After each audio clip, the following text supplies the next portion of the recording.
So you're thinking about moving to Michigan, maybe you just got a new job here, maybe your current state's home prices are making you consider selling a kidney just to afford a garage, or maybe, just maybe, you've heard about this state's obsession with Vernors and lake life, and now you need to know what the hype is about. Either way, this is your ultimate no BS guide to what it's really like to live in Michigan. And we're covering everything from housing, jobs, and transportation to cost of living, hidden expenses, healthcare, schools, entertainment, and even how to pick the perfect Michigan city for you. Plus, we'll talk about some of the weird Michigan quirks no one tells you about until you've lived here long enough to instinctively say, "Oh," every time you bump into somebody. Let's get straight into the point. Yes, you do. Unless you love waiting 45 minutes for a bus that may or may not show up, Michigan is not a place where you can thrive without a car. Public transit does exist in certain areas, but it's not something you want to rely on for a daily commute typically, unless you live in more of the bigger metro areas. Detroit has buses, but they're not exactly known for speed or efficiency.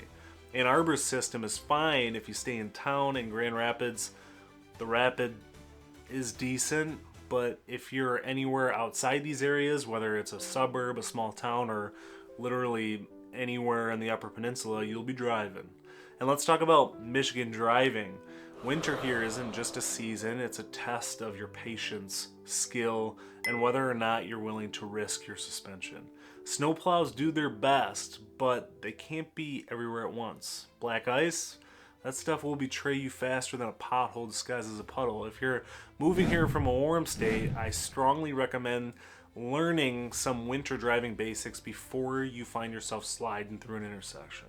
Snow tires and an all-wheel drive aren't required, but they're highly recommended unless you enjoy playing, "Will I make it up this hill today?" On the plus side, if you travel often, Detroit Metro Airport is a solid hub with direct flights all over the country. Grand Rapids has a decent airport too, but if you're up north, be prepared for fewer options and some expensive regional flights. One of the biggest reasons people move to Michigan is affordability and family, of course. You can actually buy a house here without feeling like you need a six-figure salary or a distant relative in real estate leaving you a surprise inheritance.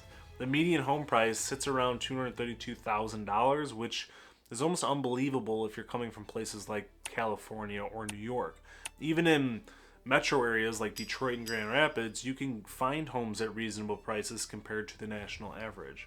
If you're looking for a lakefront property, Michigan is one of the best states for it. Whether you're dreaming of a quaint little home near Lake Michigan or a cabin getaway in the Upper Peninsula, you'll find options. Just be aware that prime spots near Traverse City or Petoskey come with a very premium price tag. If renting is more your style, prices are still manageable. A one-bedroom apartment will cost around $1,200 in Detroit or Grand Rapids, while smaller cities may be under $1,000, but honestly it's been a little bit few and far between under $1,000. College towns like Ann Arbor, however, will charge a premium for proximity to campus. Michigan is cheaper than most of the US, but what does that look like in real numbers? Rent or mortgage payments will likely be your biggest expense, followed by utilities that fluctuate depending on the season. Heating costs spike in the winter, especially in older homes, while summer utility bills tend to be more forgiving because we don't feel the need to turn on AC all the time because our weather is pretty manageable. Groceries are about average compared to the national cost, though if you love shopping at boutique grocery stores, your budget will feel that difference a little bit. One thing that might catch newcomers off guard is car insurance. Michigan has some of the highest rates in the country, with monthly premiums often ranging between $150 to $300, depending on where you live and your driving history. Gas prices are usually reasonable, though they do vary depending on your location.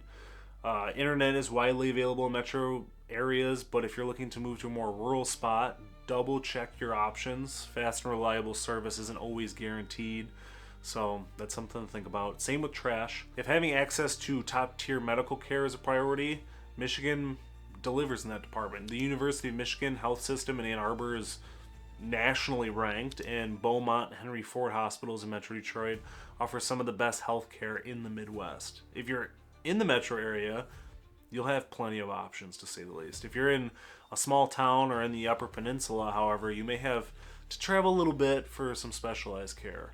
If you have kids, Michigan's public school system varies depending on the district. Some areas are known for having outstanding schools with strong funding, advanced programs, and highly rated teachers. Others struggle with resources. The best approach is to research schools based on your specific needs before choosing that place to live. For higher education, Michigan has some of the best universities in the country, including the University of Michigan and Michigan State University, along with a variety of strong state and private colleges. Michigan is kind of the place where you can have a completely different experience depending on where you live. In cities like Detroit and Grand Rapids, you'll find thriving restaurant scenes, craft breweries, live music, and pro sports teams that range from pretty good to probably will break your heart. If you love the outdoors, Michigan is a paradise for that. Between the lakes, the hiking trails, the ski resorts, and campgrounds, there's really no shortage of adventure in that department. There's no one-size-fits-all answer to where you should live in Michigan. Instead of steering you toward a specific city, let's talk about how to figure out what's right for you. Think about your priorities, needs, and lifestyle preferences. Are you looking for a big city atmosphere with a nightlife and job opportunities, or are you searching for a quieter, small town feel? Do you want to be close to nature, or do you prefer being within walking distance of coffee shops and restaurants? How important are school districts, commute times, or housing costs in your decision? If you're not sure where to start, check out my video on finding your Michigan lifestyle, where I break down the different Michigan lifestyles and how that can help you find the place in Michigan to live. If you love affordable living, for now, beautiful summers, great food, and endless outdoor fun, Michigan might be exactly what you're looking for, but be ready for snow, potholes, and the occasional April blizzard. If you still have questions, drop them in the comments below. If you're thinking about moving to Michigan in one day or a million, feel free to reach out anytime. I also have a link to the Living in Michigan newsletter to give you insight on all things Michigan, so be sure to subscribe so you never miss out. Thanks for watching. Until next time.